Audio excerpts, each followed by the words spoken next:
Hello student. आज हम discuss कर रहे हैं क्लास 12th के बायोलॉजी के सेकंड चैप्टर पुष्पी पादपों में लैंगिक प्रजनन, जिसमें से आज हमारा हेडिंग होगा लघु बीजाणु जनन, जिसे हम माइक्रोस्पोरोजेनेसिस कहते हैं। ठीक है, तो लघु बीजाणु जनन के परिपक्व होने पर, मतलब लघु बीजाणु कहते किसे हैं? परागकण को। लघु बीजाणु किसे कहते हैं? परागकण को कहते हैं। तो जब परागकण परिपक्व हो जाते हैं, तो क्या होता है? सबसे पहला पॉइंट क्या है? बीजाणु जनन ऊतक समसूत्री विभाजन द्वारा संख्या में वृद्धि करता है। मतलब बीजाणु जनन जो ऊतक होता है उसमें समसूत्री विभाजन होते हैं और जिससे उनकी संख्या में क्या होती है? वृद्धि होती है, जिससे प्राप्त प्रत्येक द्विगुणित कोशिका लघु बीजाणु मातृ कोशिका कहलाती है। यह हमारा पहला पॉइंट था। सेकेंड हमारा पॉइंट है कि लघु बीजाणु मातृ कोशिका अर्धसूत्री विभाजन करके 4 लघु बीजाणु का निर्माण करते हैं। देखिए, समसूत्री विभाजन में क्या होता है कि एक मातृ कोशिका होती है, उससे 2 नए संतत कोशिकाओं का निर्माण होता है। और दूसरे पॉइंट में आप देख रहे हैं कि लघु बीजाणु मातृ कोशिका अर्धसूत्री विभाजन करके 4 लघु बीजाणु का निर्माण करती है। तो जो अर्धसूत्री विभाजन होता है उसमें क्या होता है कि एक मातृ कोशिका होती है और एक मातृ कोशिका से 4 नए संतत कोशिकाओं का निर्माण होता है। समसूत्री और अर्धसूत्री विभाजन में यही अंतर होता है कि समसूत्री विभाजन में एक मातृ कोशिका से 2 संतत कोशिकाओं का निर्माण होता है, जबकि अर्धसूत्री में एक मातृ कोशिकाओं से 4 नए संतत कोशिकाओं का निर्माण होता है। तीसरे पॉइंट में क्या है? तीसरा पॉइंट में देखिए कि चारों लघु बीजाणु क्या है? चारों लघु बीजाणु आपस में जुड़े रहते हैं। उन्हें हम क्या कहते हैं? लघु बीजाणु चतुष्क कहते हैं, क्योंकि लघु बीजाणु में क्या होते हैं? 4 सेक्शन में ये बटे होते हैं। इसीलिए हम उन्हें क्या कहते हैं? लघु बीजाणु चतुष्क कहते हैं। चौथा पॉइंट हमारा है कि यही चतुष्क परिपक्व होकर अलग अलग हो जाते हैं और 4 पराग कणों का निर्माण करते हैं। मतलब जब ये 4 सेक्शन मैच्योर मतलब परिपक्व हो जाते हैं तब ये अलग अलग हो जाते हैं और 4 नए पराग कणों का निर्माण करते हैं। ठीक है, आगे बढ़ते हैं हम। आगे है परागकोश का स्फुटन। परागकोश का स्फुटन मतलब जब परागकोश मैच्योर होता है या पूर्ण रूप से विकसित हो जाता है तब क्या होता है कि वो फट जाता है। क्या होता है? वो फट जाता है और उसमें से परागकण क्या होते हैं? परागकोश में कौन क्या भरा होता है? परागकण। तो परागकोश जब रैप्चर्ड होते हैं तो उसमें से क्या निकलता है? परागकण। तो फिगर के माध्यम से आप देख पाएंगे ये जो हमारा है ये परागकोश है और इसमें क्या होता है? कुछ ही इस प्रकार के होते हैं। ये 4 सेक्शन कुछ इस प्रकार से दिखाई देते हैं अंदर के साइड, और इसी में क्या भरे होते हैं? परागकण भरे होते हैं। ठीक है, तो परागकण कुछ इसी प्रकार की संरचना होती है। ठीक है, तो इसमें सब क्या भरे होते हैं? परागकण भरे होते हैं। तो परागकण ये हुआ, और ये बीच वाला जो इसको जोड़े हुए है इसे हम क्या कहते हैं? स्टोमियम कहते हैं। ठीक है, आगे बढ़ते हैं हम। तो परागकोश के बारे में हम देखते हैं। पहला क्या है? परागकोश में कुल 4 स्तर पाए जाते हैं। जो परागकोश होता है वो 4 स्तर से मिलकर बना होता है। तो देखते हैं पहला हमारा स्तर क्या है। जो परागकोश होता है वो 4 स्तर का बना होता है। पहला हमारा है कि बाह्य स्तर, दूसरा है अंतः स्तर, तीसरा है मध्य स्तर, चौथा है टेपिटम।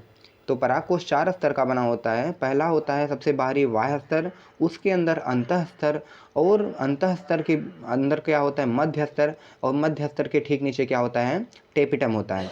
तो परागकोश के परिपक्व होने पर मध्य स्तर व टेपिटम क्या होते हैं? नष्ट हो जाते हैं। मतलब जब परागकोश परिपक्व अवस्था में होता है तब उसका मध्य स्तर और टेपिटम क्या होता है? नष्ट हो जाता है।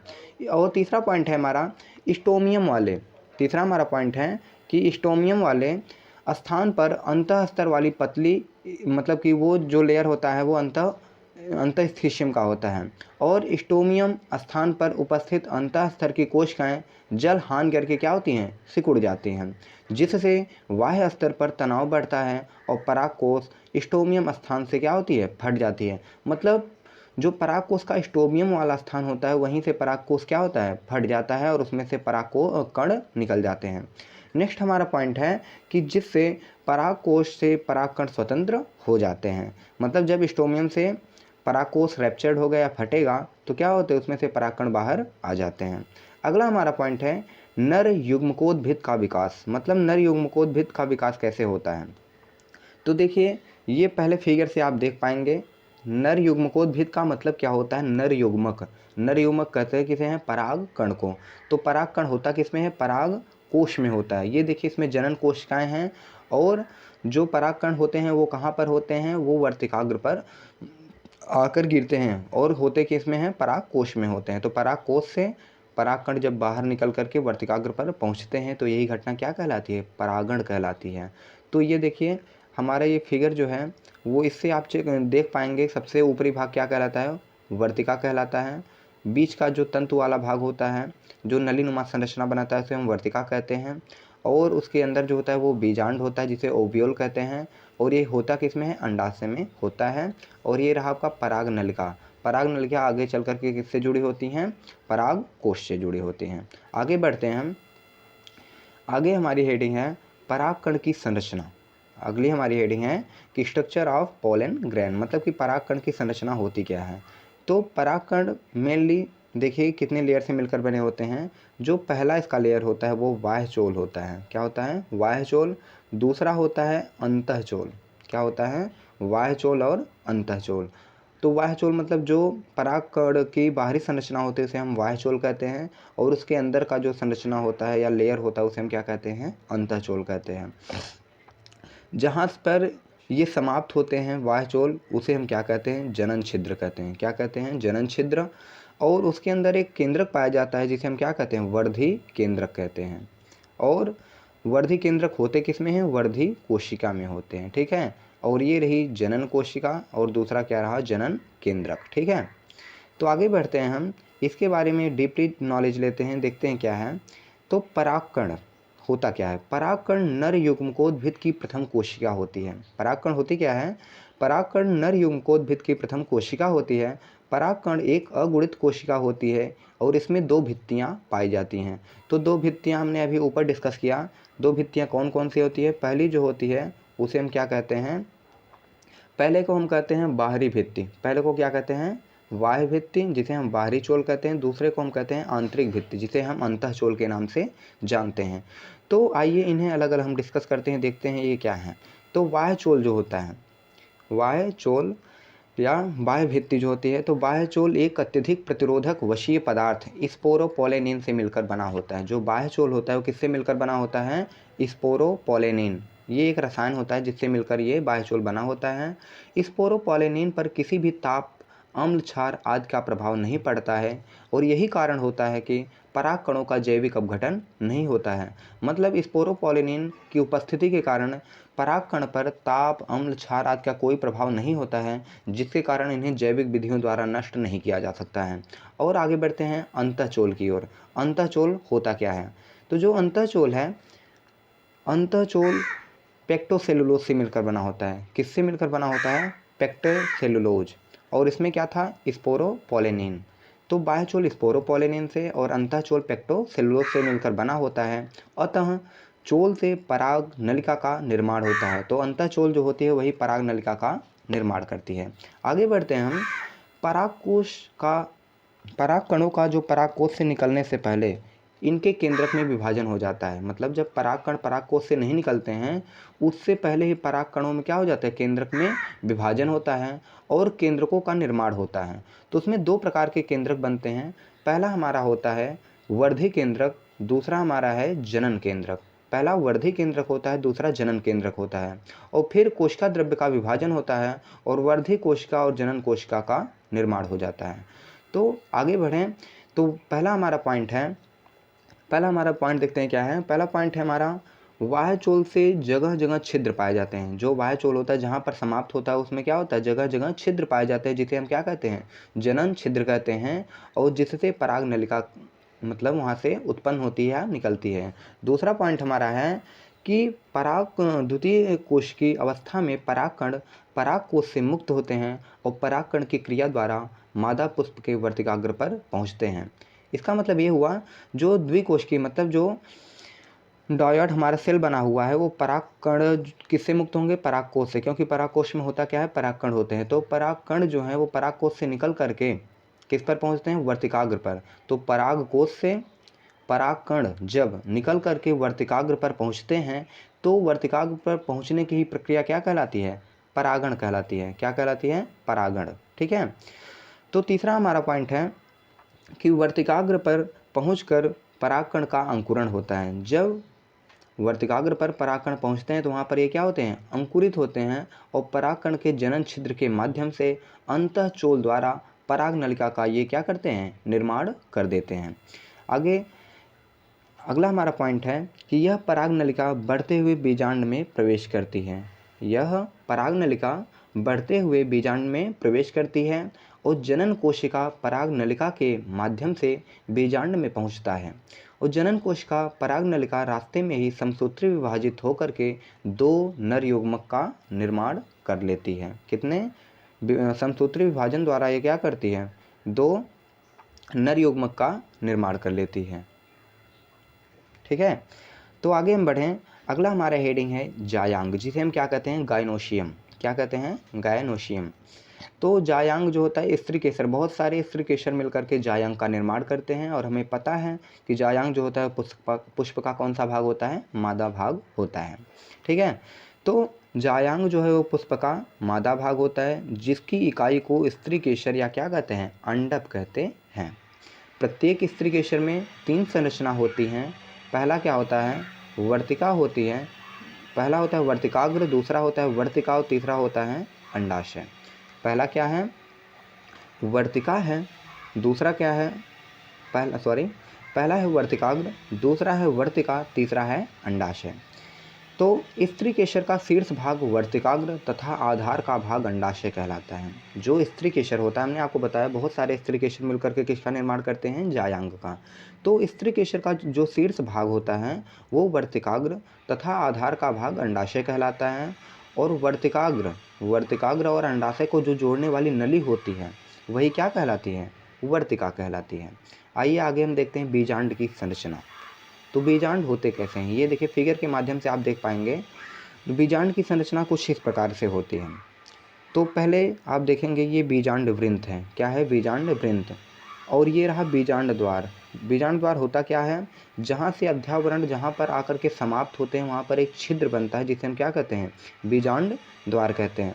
और बीजांड द्वार के ठीक अपोजिट साइड में एक संरचना बनती है जिसे हम क्या कहते हैं, निभाग कहते हैं, निभाग। ठीक है, और उसके अंदर बीजांडकाय होता है।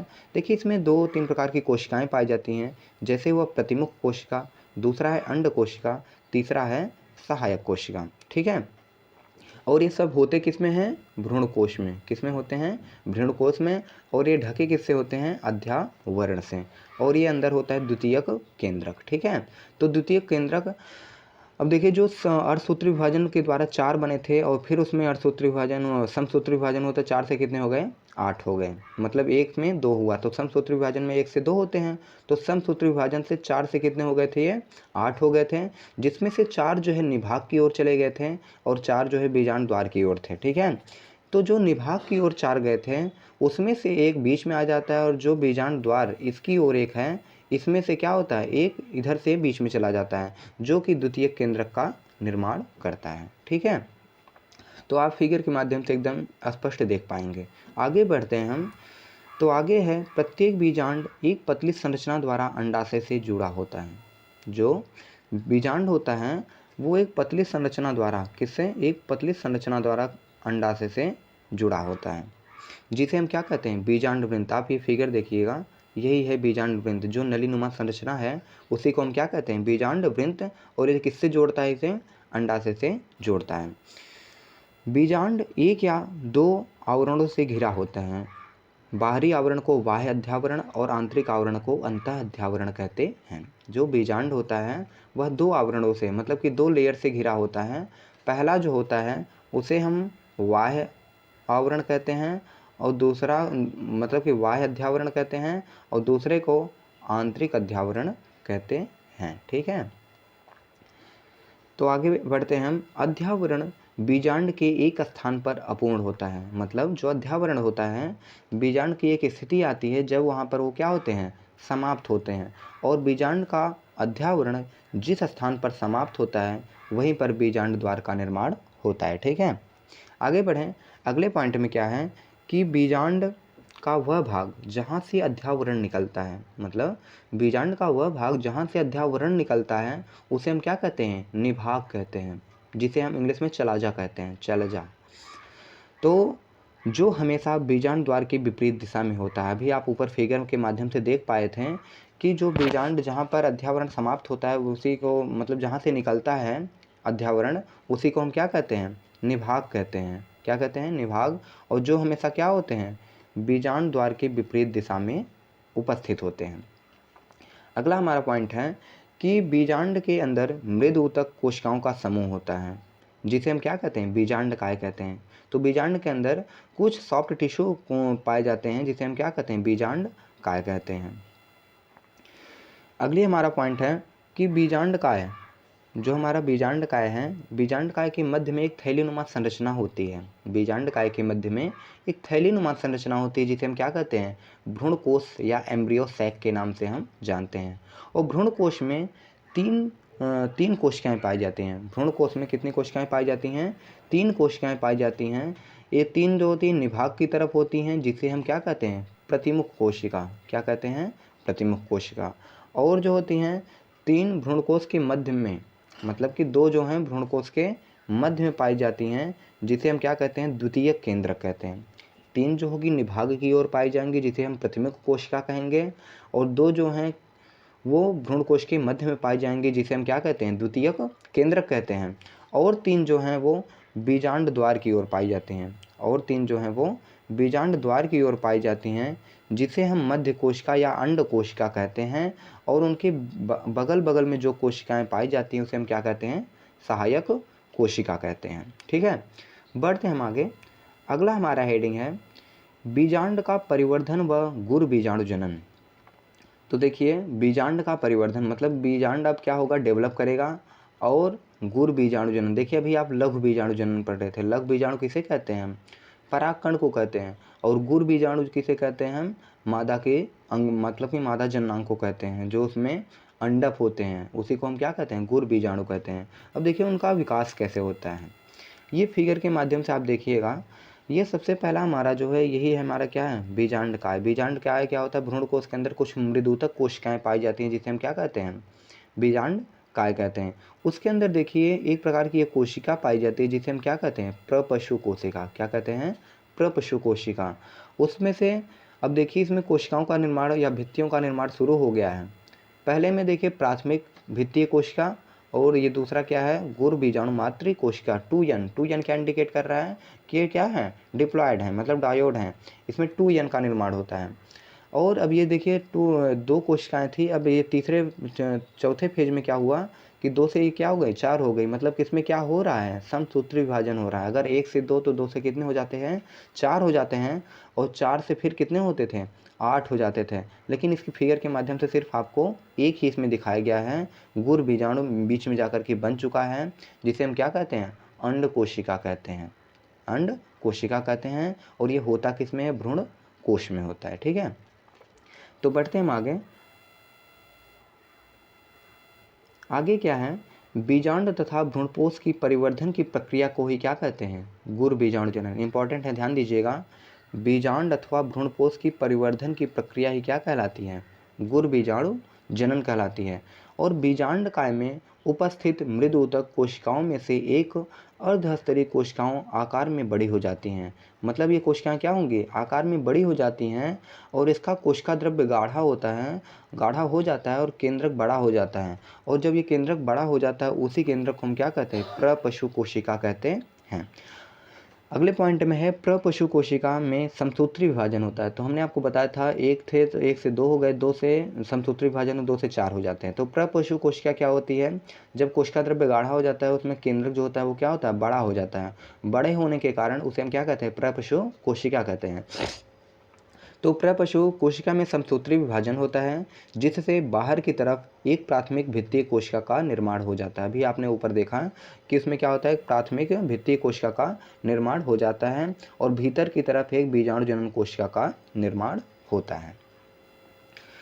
और बीजाणु जनन कोशिका बिना विभाजित किए ही गुर बीजाणु मातृ कोशिका की तरह कार्य करने लगता है। मतलब जो बीजाणु जनन ये कोशिकाएं हैं वो बिना विभाजन किए वो किसकी तरह, गुर बीजाणु मातृ कोशिका की तरह कार्य करने लगती है। अगले पॉइंट में है गुर बीजाणु मातृ कोशिका में अर्धसूत्रीय विभाजन होता है। देखिए, गुर बीजाणु मातृ कोशिका में क्या होता है, अर्धसूत्रीय विभाजन होता है। अभी तक जितने विभाजन हो रहे थे वो समसूत्री हो रहे थे। समसूत्री में क्या था, एक कोशिका से क्या होते थे, एक मातृ कोशिका से दो नए संतत कोशिकाओं का निर्माण। लेकिन गुर बीजाणु जो मातृ कोशिका है उससे अब क्या होगा, उसमें अर्धसूत्रीय विभाजन होगा। और अगर एक है तो अर्धसूत्रीय विभाजन से क्या हो जाते हैं, 4 अगुणित कोशिकाओं का क्या होता है, निर्माण हो जाता है। 4 अगुणित गुर बीजाणुओं का निर्माण होता है। इनमें से 3 अगुणित गुर बीजाणु जल्द ही क्या होते हैं, नष्ट हो जाते हैं और एक ही क्या होता है, बचा होता है। तो देखिए क्या है, एक गुर बीजाणु जो होता है वो क्रियाशील होता है। एक गुर बीजाणु क्या होता है, क्रियाशील होता है। और क्रियाशील गुर बीजाणु ही भ्रूणकोश या मादा युग्मकोद्भिद में बदल जाता है। परिवर्धित होता है का मतलब क्या होता है, उसी में ये बदल जाते हैं। तो 4 का मतलब कि 1 से 4 तो बन गए, लेकिन 3 क्या हो जाते हैं, नष्ट हो जाते हैं। और एक ही क्या होता है, क्रियाशील होता है। और वही आगे चल करके क्या बनाता है, गुर बीजाणु। और ये होता किस में है, भ्रूणकोश में। और इसी गुर बीजाणु को हम क्या कहते हैं, मादा युग्मकोद्भिद कहते हैं। ठीक है, बढ़ते हैं हम आगे। भ्रूणकोश या मादा युग्मकोद्भिद का विकास। तो अभी आप देख रहे थे कि गुर बीजाणु का निर्माण कैसे हो रहा था। अब आप इस फिगर में देखेंगे कि उनका विकास कैसे होता है। अब आपको पता हो गया होगा कि मादा युग्मकोद्भिद कहते किसे हैं। तो मादा युग्मक को ही क्या कहते हैं, मादा युग्मकोद्भिद कहते हैं। तो भ्रूणकोश या मादा युग्मकोद्भिद का विकास, तो मादा युग्मक जिसमें होते हैं उसी को हम क्या कहते हैं, मादा युग्मकोद्भिद। तो किस में होते हैं, भ्रूणकोश में होते हैं। तो फिगर देखिए, पहले फिगर ये हमारा क्या है, यही है हमारा क्या, बीजांडकाय। बीजांडकाय में देखिए, इसमें एक केंद्रक वाला क्या है, मातृ कोशिका है। अब एक से क्या हुआ, समसूत्री विभाजन हुआ, 1 से 2 हो गए। और फिर दोनों में क्या हुआ, समसूत्री विभाजन 2 से कितने हो गए, 4 हो गए। और फिर दोनों में क्या हुआ, फिर समसूत्री विभाजन हुआ। मतलब ऊपर भी 2 से 4 हो गए, नीचे भी 2 से 4 हो गए। अब ये लगातार आगे विभाजन चलता रहता है। और उसमें से अब देखिए 4 में से क्या होता है, ये जो 4 ऊपर बने हुए हैं, ये 4 में से एक क्या होता है, इसमें से ये बीच में आ जाता है और इधर से एक और बीच में चला जाता है। तो 2 जो हैं बीच में चले आते हैं, तो इससे 3 ऊपर बचते हैं और 3 नीचे बचते हैं। 3 ऊपर और 3 नीचे बचते हैं। तो जो 3 ऊपर बचे हैं वो निभाग की ओर, उसे हम क्या कहते हैं, प्रतिमुख कोशिका कहते हैं। क्या कहते हैं, प्रतिमुख कोशिका। जो दोनों बीच में बने उसे हम क्या कहते हैं, द्वितीयक केंद्रक। और जो ये बीजांड द्वार की ओर बने हुए हैं उसे हम क्या कहते हैं, उसे हम सहायक कोशिका कहते हैं। क्या कहते हैं, सहायक कोशिका कहते हैं। दोनों जो बने हैं और उसमें से जो एक होता है उसी को हम क्या कहते हैं, अंड कोशिका। क्योंकि वो तीनों क्या हो जाते हैं, नष्ट हो जाते हैं। और एक ही क्या होता है, वो क्रियाशील होता है, जिसे हम क्या कहते हैं, अंड कोशिका या फिर मादा युग्मक कहते हैं। ठीक है, तो बढ़ते हैं हम आगे। होता क्या क्या है कि क्रियाशील गुर बीजाणु मादा युग्मकोद्भिद की प्राथमिक कोशिका है। मतलब जो क्रियाशील, मतलब जो एक बची हुई है गुर बीजाणु, वो मादा युग्मकोद्भिद की प्राथमिक कोशिका होती है। यह गुर बीजाणु वृद्धि करके बीजांड का अधिकांश भाग घेर लेता है। मतलब जब ये गुर बीजाणु वृद्धि करती है तो ये बीजांड का अधिकांश भाग घेर लेती है। दूसरे पॉइंट में क्या है कि इसका केंद्रक समसूत्री विभाजन द्वारा 2 केंद्रक में विभाजित होता है और दोनों केंद्रक ध्रुवों पर क्या होते हैं, एकत्रित हो जाते हैं। तीसरे पॉइंट में क्या है कि पुनः इन केंद्रकों में समसूत्री विभाजन होता है और 2 से 4 केंद्रक बन जाते हैं। समसूत्री विभाजन देखिए, 1 से 2 हुआ, 2 से कितने हो रहे हैं, 4। और पुनः चारों केंद्रकों में समसूत्री विभाजन होता है। इससे 8 केंद्रकों का क्या होता है, निर्माण हो जाता है। और क्या है, इनमें से 4 क्या हैं, केंद्रक। इसमें से 4 केंद्रक निभाग की ओर, जैसा कि आपने फिगर में देखा। और 4 क्या होते हैं, बीजांड की ओर होते हैं। 4 निभाग की ओर और 4 बीजांड द्वार की ओर होते हैं। फिगर में आपने देखा था अभी। उसके बाद क्या है कि उसमें से एक केंद्रक निभाग की ओर से तथा एक केंद्रक बीजांड द्वार की ओर से, दोनों ओर से, मतलब एक निभाग की ओर से चला जाता है बीच में, और एक बीजांड द्वार की ओर से कहाँ चला जाता है, बीच में चला जाता है। तो मध्य में आकर ये क्या होते हैं, आकर के स्थित हो जाते हैं। क्या होते हैं, आकर के स्थित हो जाते हैं, जिसे हम क्या कहते हैं, ध्रुवीय केंद्रक कहते हैं। नेक्स्ट पॉइंट में क्या है कि 3 केंद्रक जो निभाग की ओर स्थित होते हैं वो कोशिका द्रव्य का विभाजन करके किसका निर्माण करते हैं, प्रतिमुख कोशिका का निर्माण करते हैं। 3 जो निभाग की ओर हैं वो कहाँ, कोशिका विभाजन करके, कोशिका द्रव्य का विभाजन करके क्या करते हैं, वो प्रतिमुख कोशिका का निर्माण करते हैं। और अगला हमारा पॉइंट क्या है कि तीन केंद्रक जो बीजांड, देखिए निभाग की ओर जो कोशिकाएं मतलब जो केंद्रक पाया जाएगा उसे हम क्या कहते हैं, प्रतिमुख कोशिका। और जो तीन बीजांड द्वार की ओर स्थित होते हैं उसे हम क्या कहते हैं, उसे हम अंड कोशिका कहते हैं। क्या कहते हैं, उसे हम अंड कोशिका कहते हैं, या फिर मादा युग्मक, जिसे हम अंड कोशिका या फिर मादा युग्मक कहते हैं। तथा उनके जो मादा युग्मक या अंड कोशिका के बगल में दो कोशिकाएं पाई जाती हैं उसे हम क्या कहते हैं, सहायक कोशिका कहते हैं। ठीक है, जो उनके साइड साइड में पाए जाते हैं उन्हें हम क्या कहते हैं, सहायक कोशिका। आगे देखिए क्या है कि जो ध्रुवी केंद्रक होते हैं, जो ध्रुवी केंद्रक संयुक्त होकर किसका निर्माण करते हैं, वो द्वितीयक केंद्रक का निर्माण करते हैं। किसका निर्माण करते हैं, द्वितीयक केंद्रक का। तो जब ये बीच में मतलब कि एक निभाग की ओर से आकर के और बीजांड द्वार की ओर से एक आकर के किसका निर्माण करता है, द्वितीयक केंद्रक का निर्माण करता है।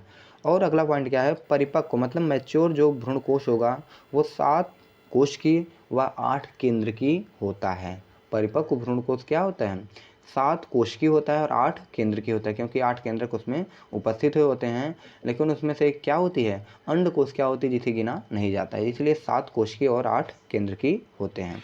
अगली हमारी हेडिंग मोस्ट इंपॉर्टेंट हेडिंग आ रही है, ये है परागकण। परागकण नहीं होगा, परागण होगा। पॉलिनेशन क्या होता है, परागण। परागकण नीचे वाली आपकी हेडिंग है। तो ये क्या है, परागकण। परागकण को क्या कहते हैं, परागण। परागण को क्या कहते हैं, पॉलिनेशन। क्या कहते हैं, पॉलिनेशन। तो अगली हेडिंग हमारी आ रही है परागकण। क्या है, परागकण होता क्या है।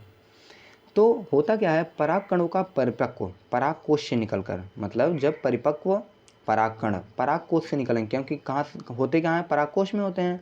तो परागकणों का परिपक्व परागकोश से निकलकर कहाँ पहुँचना, मादा पुष्प के वर्तिकाग्र पर पहुँचना ही क्या कहलाता है, परागण कहलाता है। मतलब जब परागकोश से परागकण निकल करके मादा पुष्प के वर्तिकाग्र पर पहुँचते हैं, यही घटना क्या कहलाती है, परागण कहलाती है। क्या कहलाती है, परागण कहलाती है। ठीक है, तो देखिए परागण के प्रकार, देखिए परागकण के प्रकार नहीं है, परागण के प्रकार है। ये परागण के प्रकार। तो परागण जो होता है मुख्यतः कितने प्रकार से होता है, 2 प्रकार से। कितने प्रकार से, 2 प्रकार से। पहला है स्वपरागण, दूसरा है परपरागण। स्वपरागण को सेल्फ पॉलिनेशन कहते हैं, परपरागण को क्रॉस पॉलिनेशन कहते हैं। तो इसमें से आपका पहला है स्वपरागण, दूसरा है परपरागण। तो आइए अलग अलग इनको हम डिस्कस करते हैं। तो पहला हमारा है स्वपरागण। स्वपरागण या सेल्फ पॉलिनेशन होता क्या है, तो जब किसी पुष्प के परागकोश से परागकण निकलकर उसी पुष्प के वर्तिकाग्र या उसी पौधे के किसी अन्य पुष्प के वर्तिकाग्र पर पहुंचते हैं, तो यह क्रिया क्या कहलाती है, स्वपरागण। ध्यान से सुनिएगा, जब किसी पुष्प के परागकोश से परागकण निकलकर उसी पुष्प के वर्तिकाग्र पर या अन्य पौधे के वर्तिकाग्र पर पहुंचते हैं, तो यह प्रक्रिया क्या कहलाती है, स्वपरागण कहलाती है। अब ध्यान दीजिएगा, स्वपरागण भी क्या होते हैं, 2 प्रकार के। परागण 2 प्रकार के होते हैं, स्वपरागण और परपरागण। स्वपरागण होता क्या है, जब किसी पुष्प के परागकोश से परागकण निकल करके उसी पुष्प के वर्तिकाग्र या उसी पौधे के किसी अन्य पुष्प के वर्तिकाग्र पर पहुंचते हैं, तो यह क्रिया क्या कहलाती है, स्वपरागण कहलाती है। तो स्वपरागण के मुख्यतः 2 भाग हैं। स्वपरागण के मुख्यतः 2 भाग हैं। पहला हमारा है स्वयुग्मन परागण, दूसरा है हमारा सजात राजात। देखिए यहाँ पे थोड़ा मिस्टेक है, इसे सजात कहेंगे। क्या कहेंगे, सजात पुष्पी परागण। पहला है स्वयुग्मन, दूसरा है सजात पुष्पी परागण। ठीक है, आगे बढ़ते हैं हम। तो स्वयुग्मन परागण होता क्या है, तो स्वयुग्मन परागण जब परागकण किसी पुष्प से निकलकर उसी पुष्प के वर्तिकाग्र पर पहुंचते हैं। मतलब एक प्लांट होगा, उसी पुष्प का परागकण होगा और उसी पुष्प के वर्तिकाग्र पर पहुंचता है, तो यह क्रिया क्या कहलाती है, मतलब फूल भी वही होगा, पेड़ भी वही होगा और फूल भी वही होगा, उसी पुष्प के वर्तिकाग्र पर पहुंचते हैं, तो क्या उसे हम क्या कहते हैं, स्वयुग्मन, जैसे मटर और टमाटर। ठीक है, दूसरा हमारा पॉइंट है सजातीय पुष्पी परागण। सजातीय पुष्पी परागण, तो इसे हम क्या कहते हैं, जब किसी पुष्प के परागकण उसी पौधे के किसी अन्य पुष्प के, ध्यान दीजिएगा स्वयुग्मन क्या होता है, पेड़ भी सेम होगा, पुष्प भी सेम होगा और पराग को कण भी सेम होंगे और वर्तिकाग्र भी उसी पुष्प पे जाकर ये गिरेंगे। परागकण जो होगा उसी पुष्प के वर्तिकाग्र पर जाकर गिरता है, तब हम उसे क्या कहते हैं? स्वयुग्मन। और सजातीय है, सजात मतलब क्या होता है? उसी पुष्प का, मतलब पुष्प वही होना चाहिए, ठीक है। लेकिन देखिए क्या है सजातीय पुष्पीय परागण, जब किसी पुष्प के परागकण उसी पुष्प के किसी अन्य पुष्प के वर्तिकाग्र पर, मतलब पुष्प, पेड़ तो वही होगा लेकिन पुष्प सेम नहीं होगा, पेड़ वही होगा लेकिन पुष्प अलग अलग होंगे।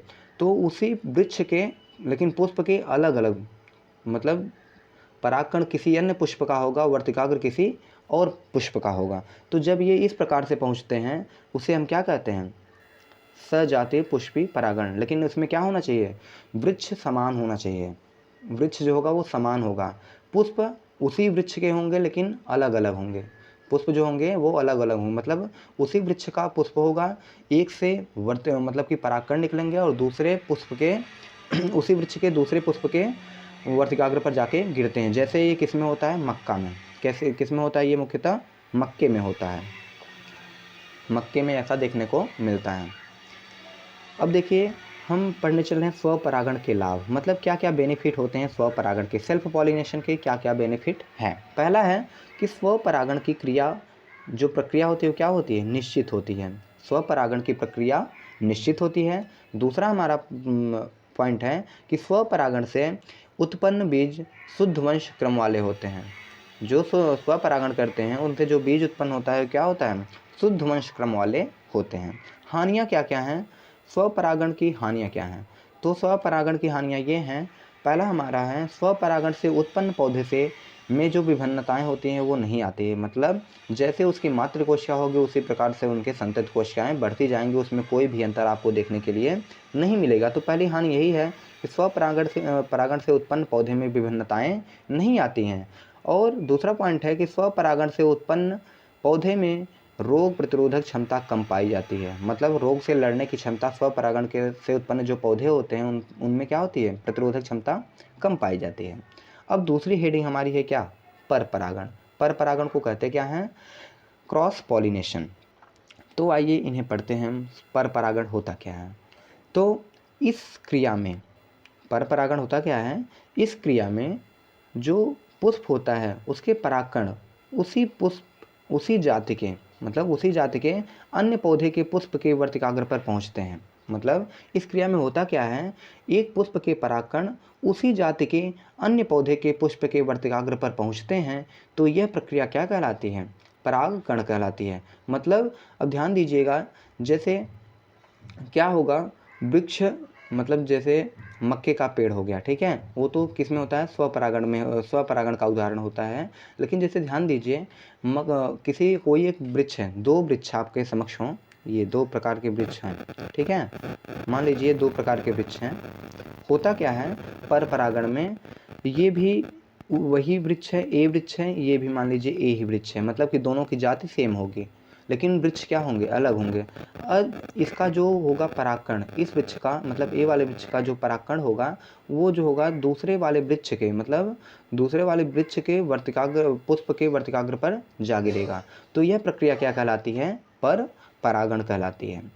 तो पर परागण की विधियां क्या हैं? पर परागण कैसे होता है? तो पर परागण परागकणों के वर्तिकाग्र पर पहुंचने के लिए पर परागण की विधियां क्या कैसे होती हैं ये? तो उनमें क्या होता है? पराग कणों को वर्तिकाग्र पर पहुंचने के लिए किसी साधन या माध्यम की आवश्यकता होती है। जो पर परागण होता है उसके लिए क्या होती है? किसी साधन या माध्यम की आवश्यकता होती है। इन साधनों को क्या कहते हैं? कर्मक कहते हैं। मतलब जिनके माध्यम से पराग कण जो है वर्तिकाग्र पर पहुंचते हैं, मतलब एक माध्यम होता है, कोई माध्यम होगा जिसके कारण ये क्या होते हैं, एक पराग कण जो है वो दूसरे पुष्प के वर्तिकाग्र पर पहुंचता है। तो ये कर्मक मुख्यतः 5 प्रकार के हो सकते हैं। मतलब जो पर परागण होता है वो कितने प्रकार से हो सकता है? 5 प्रकार से, जो कि आपको नीचे दर्शाए गए हैं। पहला हमारा क्या है? पहला हमारा है जल द्वारा परागण। अब इसमें होता क्या है? जब परागण की क्रिया, मतलब परागण होता क्या है? जब पराग कोश से परागकण निकल करके पुष्प के, उसी पुष्प के या किसी अन्य पुष्प के वर्तिकाग्र पर पहुंच जाते हैं, तो पराग कणों का वर्तिकाग्र पर पहुंचने की ही प्रक्रिया क्या कहलाती है? परागण कहलाती है। ठीक है। तो जब परागण की क्रिया जल के माध्यम से हो, क्योंकि जल द्वारा परागण पढ़ रहे हैं आप लोग, तो जब परागण की प्रक्रिया जल के माध्यम से होती है तो उसे हम क्या कहते हैं? जल द्वारा परागण कहते हैं। ये मुख्यतः होता किसमें है? तो यह होता है वेलिशनेरिया। वेलिशनेरिया एक प्लांट है जिसमें आपको जल के द्वारा परागण देखने के लिए मिलेगा। दूसरा हमारा पॉइंट है वो है वायु द्वारा परागण। तो नाम से ही पता चल रहा है, अगर जल द्वारा परागण था तो जब परागण की क्रिया जल के माध्यम से हो उसे हम क्या कहते हैं? जल परागण कहते हैं। और जब हवा के माध्यम से हो परागण की क्रिया तब हम उसे क्या कहेंगे? वायु द्वारा परागण। तो देखिए, जब परागण की क्रिया वायु के माध्यम से होती है तो उसे हम क्या कहते हैं? वायु द्वारा परागण कहते हैं। जैसे उदाहरण के क्या हुआ? उदाहरण में है जैसे मक्का और गेहूँ। मक्का और गेहूँ में आपको ऐसा देखने के लिए मिलेगा। अगला हमारा क्या है? कीटों द्वारा परागण। कीट मतलब इंसेक्ट। इंसेक्ट द्वारा अगर पॉलिनेशन हो रहा है, मतलब कोई कीड़ा जो है वो किसी पुष्प के परागकण पर जाके बैठ गया, उसके बाद जाकर वो किसी पुष्प के और वर्तिकाग्र पे बैठ गया, तो परागकण उसके पैर में चिपक जाते हैं और उसके वर्तिकाग्र पर जा पहुंचते हैं। तो किसके द्वारा परागण? कीट के द्वारा। तो जब परागण की क्रिया कीट द्वारा हो तो उसे हम क्या कहते हैं? कीट द्वारा परागण कहते हैं। ये मुख्यतः होता किसमें है? मधुमक्खी हो गई और तितली हो गई, इनके माध्यम से कीट का परागण होता है। अगला हमारा पॉइंट है पक्षी द्वारा परागण। पक्षियों द्वारा परागण मतलब जब परागण की क्रिया पक्षियों के द्वारा होती है तो उसे हम क्या कहते हैं? पक्षी परागण कहते हैं। तो उसे हम क्या कहेंगे? पक्षी परागण। ये होता किसमें है? जैसे बिग्नोइया। बिग्नोइया एक प्लांट है, उसमें पक्षियों के द्वारा परागण होता है। अगला हमारा पॉइंट है चमगादड़ द्वारा परागण। मतलब जब परागण की क्रिया चमगादड़ द्वारा होती है उसे हम क्या कहते हैं? चमगादड़ द्वारा परागण। और ये हो कराता क्या है? पर परागण कराएगा। ठीक है। अब देखिए, अगली हमारी हेडिंग है पर परागण के लाभ। What is benefit of cross pollination? Question क्या है? What is benefit of cross pollination? पर परागण के लाभ। तो आइए पढ़ते हैं हम पर परागण के लाभ। पहला हमारा पॉइंट है क्या है? तो पहला हमारा पॉइंट है वो है पर परागण द्वारा उत्पन्न बीज बड़े स्वस्थ व अच्छी नस्ल वाले होते हैं। जो पर परागण द्वारा उत्पन्न बीज होते हैं वो पहली बात तो बड़े होंगे और स्वस्थ होंगे और अच्छी नस्ल वाले होते हैं। दूसरा हमारा पॉइंट क्या है? दूसरा है पर परागण से बनने वाले फल बड़े स्वादिष्ट होते हैं। क्या होते हैं? पर परागण से बनने वाले फल बड़े स्वादिष्ट होते हैं। अब अगली हेडिंग हमारी है पर परागण से हानियाँ। मतलब पर परागण से अगर लाभ होते हैं तो हानियाँ होनी निश्चित हैं। तो आइए हानि देखते हैं। तो पहली हानि क्या है? पहली हानि ये है कि अधिक परागकणों का व्यर्थ हो जाना। मतलब जितने परागकण है उसमें से अधिकतम क्या होते हैं? खराब हो जाते हैं, नष्ट हो जाते हैं। और दूसरा इसमें क्या हानि होती है? दूसरी ये हानि होती है कि इसमें सदैव साधन की आवश्यकता होती है। सेल्फ पॉलिनेशन मतलब कि स्वपरागण में क्या होता है? उसमें कोई साधन की आवश्यकता नहीं होती है, लेकिन पर परागण में क्या होता है? इसमें सदैव साधन की आवश्यकता होती है। तो पर परागण के ये लाभ और हानियाँ रही। आगे देखते हैं। आगे है कृत्रिम संकरण, आर्टिफिशियल हाइब्रिडाइजेशन। आर्टिफिशियल हाइब्रिडाइजेशन, कृत्रिम संकरण। तो मनुष्य द्वारा दो अलग अलग पौधे को, देखिए संकरण होता क्या है? हाइब्रिडाइजेशन। हाइब्रिडाइजेशन क्या होता है? ये मान लीजिए दो अलग अलग जीव हैं। क्या हैं? दो अलग अलग जीव हैं। इनके एक एक लक्षण को लेकर के, इनके एक लक्षण को और दूसरे वाले के एक लक्षण को लेकर के क्या किया जाएगा?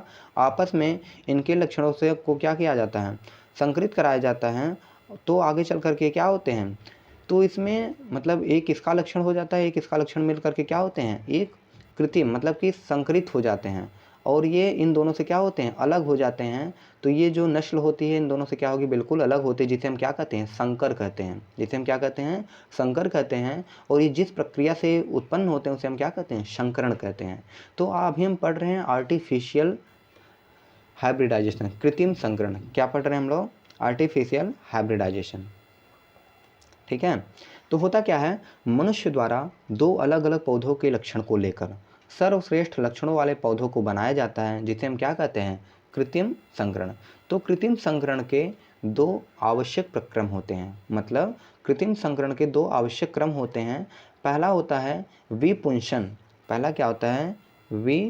पुंसन होता है, ठीक है, विपुंसन, जिसे हम इमैस्कुलेशन कहते हैं। दूसरा होता है हमारा थैलीकरण, दूसरा क्या है, थैलीकरण, जिसे हम बैगिंग कहते हैं, ठीक है। तो आगे हम देखते हैं विपुंसन होता क्या है। तो विपुंसन जो है,